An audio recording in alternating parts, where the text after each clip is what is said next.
Muchas veces no le prestamos atención a una palabra que comience con I mayúscula o I minúscula, pero doctrinalmente la iglesia de Jesucristo es con I mayúscula. ¿Qué diferencia hay con la I minúscula? La I minúscula es un grupo de gente mezclada que tiene una membresía aquí en la tierra, que se reúnen, que comparten una fe, pero que realmente, como están mezclados, uno ve muchas cosas en las iglesias.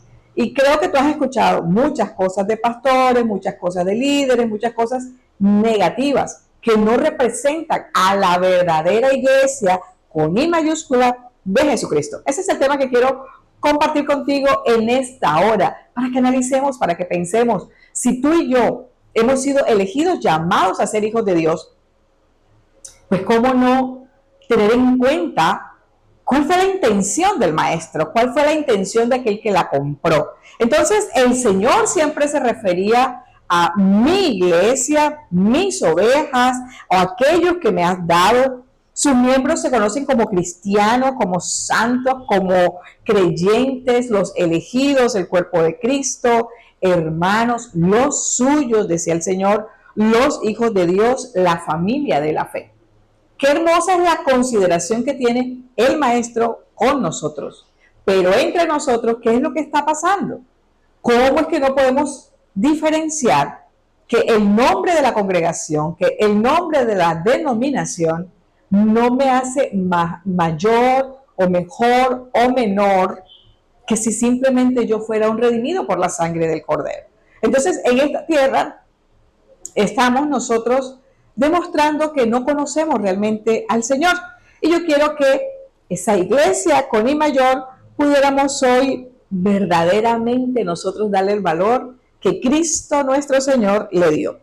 Entonces, a esta iglesia verdadera vemos como que es una nueva creación que indica una humanidad celestial, así como lo oyes.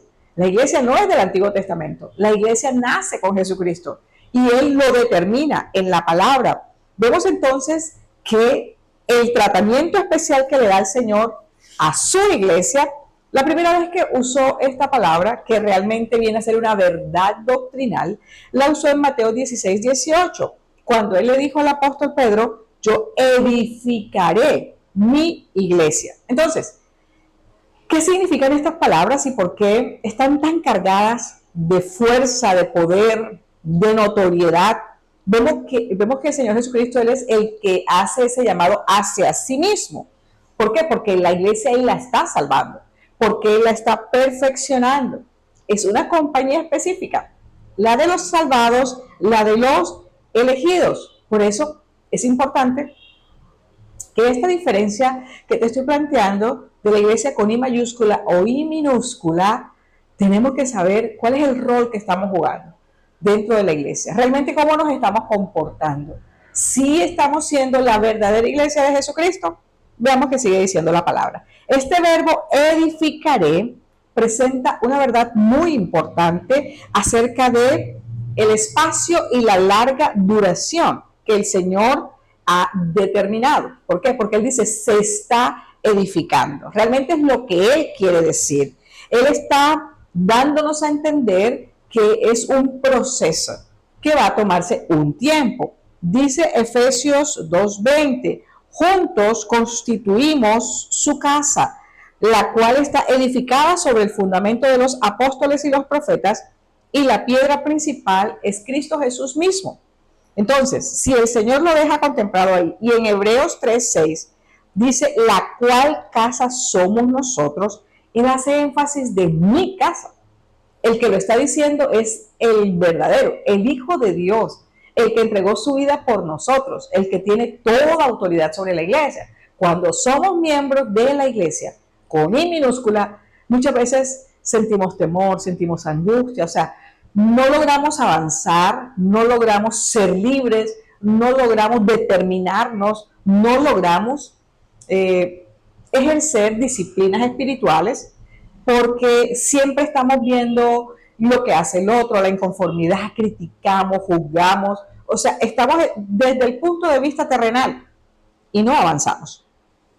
Pero desde el punto de vista doctrinal, la palabra nos enseña que es una bendita realidad que el Señor a nosotros nos considera tan maravilloso, porque dice la palabra en Hechos 20:28, la iglesia del Señor, la cual Él ganó con su propia sangre.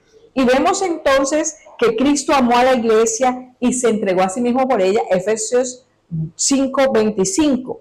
Él amó a la iglesia y se entregó a sí mismo por ella. Esta es una preciosa palabra estándar, base, en la cual el Señor pone de ejemplo aún a los hombres, que dice que deben amar a sus mujeres como Cristo amó a la iglesia. Entonces, esta es una verdad que permanece inalterable por todos los tiempos, porque la iglesia es una posesión de Cristo y Él se la presentará a sí mismo algún día. Eso es glorioso, eso es maravilloso, porque si tú llegas con esta actitud, con este conocimiento, con esta reverencia de que tú vas a darle gloria, de que vamos a adorar juntos, vamos a aprender de la palabra, vamos a ser alimentados, entonces vamos a ver la iglesia con I minúscula de una manera en la cual deberíamos tener paz, gozo, el fruto del Espíritu debe fluir en todos nosotros.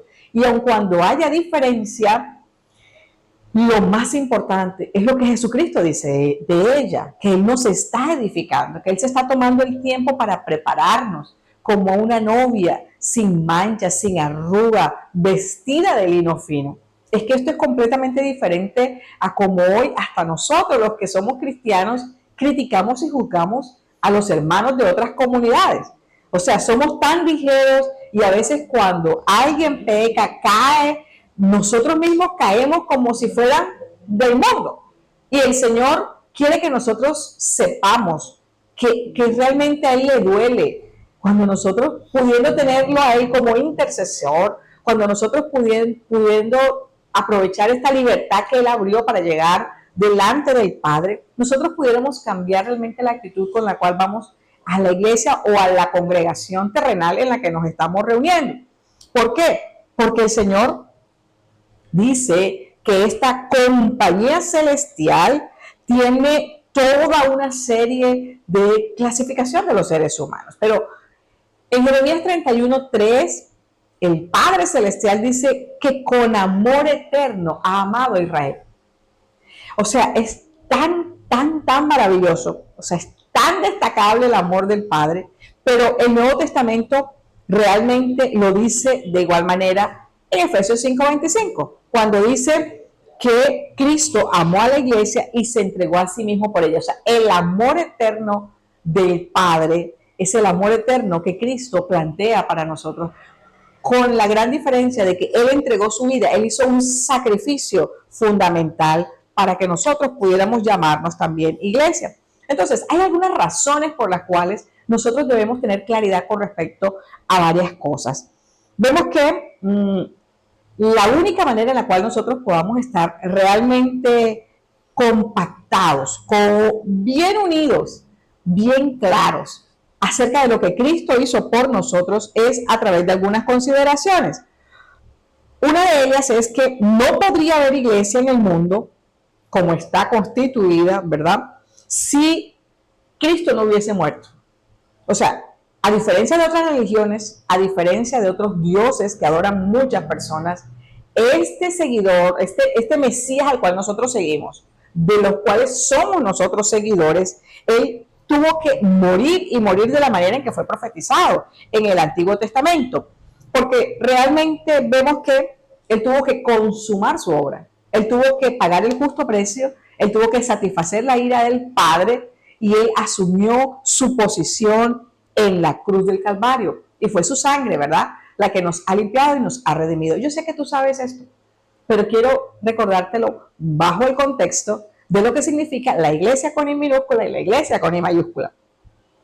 No podría haber iglesia sino hasta que Cristo hubiera resucitado de los muertos para proveerla con la vida de resurrección. Esto es fundamental para la doctrina cristiana que tú y yo debemos practicar y vivir por ellas. La resurrección marca un antes y un después, porque la tumba está vacía, y está vacía porque el poder del Espíritu Santo le levantó a Cristo de los muertos, y si Él resucitó, nosotros resucitaremos con Él.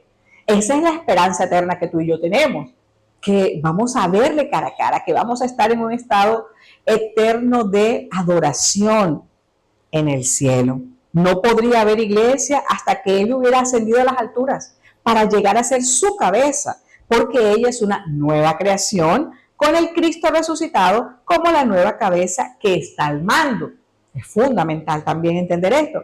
¿Por qué? Porque nosotros no nos gobernamos solos. Así seamos pastores, nosotros estamos sujetos a que el Espíritu Santo traiga las directrices, a que el Espíritu Santo nos recuerde las promesas, a que el Espíritu Santo ponga el querer como el hacer por su buena voluntad para nosotros ir a evangelizar, para nosotros ir a hacer la obra que el Señor demanda que hagamos, que es avanzar el reino de los cielos. Entonces, Cristo es a la iglesia lo que la cabeza es al cuerpo. Un cuerpo no anda por allí y deja su cabeza durmiendo.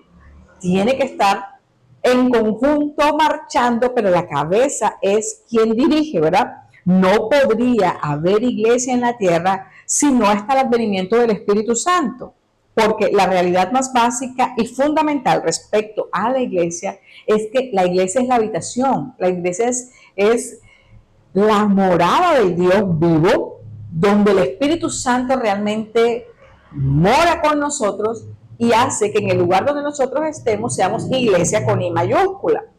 ¿Por qué? Porque la iglesia es regenerada, es bautizada y es sellada por el Espíritu Santo. Entonces, fíjate que es absolutamente importante que yo recuerde estas cosas que son doctrinas fundamentales, pero que me dan seguridad en momentos en los cuales yo puedo flaquear por ver un mal testimonio, por ver un mal ejemplo. Yo tiendo a flaquear o a dudar porque estoy orando, porque estamos ayunando y no vemos nada. Yo tiendo a desubicarme y a desenfocarme. Y el Señor dice, pongan los ojos en Jesús, el autor y el consumador de la fe. O sea, hay tantas cosas contenidas en la palabra que yo debo saberlas y vivir por ellas. Así que yo te invito a que la iglesia con I mayúscula sea adornada con tu fe. ¿Por qué? Porque estamos llenos de su gracia.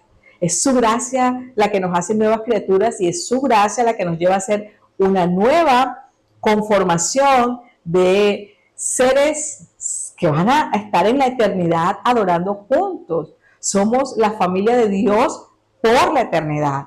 Entonces, si en esta tierra no nos soportamos, el apóstol Juan lo dijo en Primera de Juan, o sea, el que peca no le ha conocido, porque cuando uno le conoce, a ver, Él nos conoce primero a nosotros, pero Él es el que propicia todas las cosas. Y cuando Él pone en nosotros el amor verdadero por Él, hablo de nuestro Señor Jesucristo, nosotros lo amamos de tal manera que no nos provoca pecar. ¿Por qué? Porque Él nos liberó, nos libró. Entonces, hay muchas cosas en tu vida y en mi vida que aunque estén atadas, que aunque sintamos que no podemos avanzar, yo quiero decirte que estamos en un proceso, pero el proceso tiene que ser guiado por el Señor. Nuestro avance es progresivo, es quizás lento, pero tenemos que ser conscientes y consistentes que el que comenzó la buena obra la perfeccionará por amor a Él mismo, por amor a su nombre, por amor a nosotros, su iglesia. El Señor lo dijo, yo edificaré mi iglesia. Así que si haces parte de la iglesia verdadera, con I mayúscula, ten fe, ten ánimo, que el Señor va a protegerte, va a cuidarte, va a proveerte. Él es tu Señor, Él es tu ayudador, pero también es tu amigo. Y es realmente el que vela por nosotros, el que intercede por nosotros delante del Padre. Dios te bendiga, Dios te guarde, medita en la palabra. Esto es Canal Territorio, el canal de la bendición, el canal de Jesucristo. Comparte este mensaje para que otros sean edificados con la buena palabra de Dios. Dios te bendiga.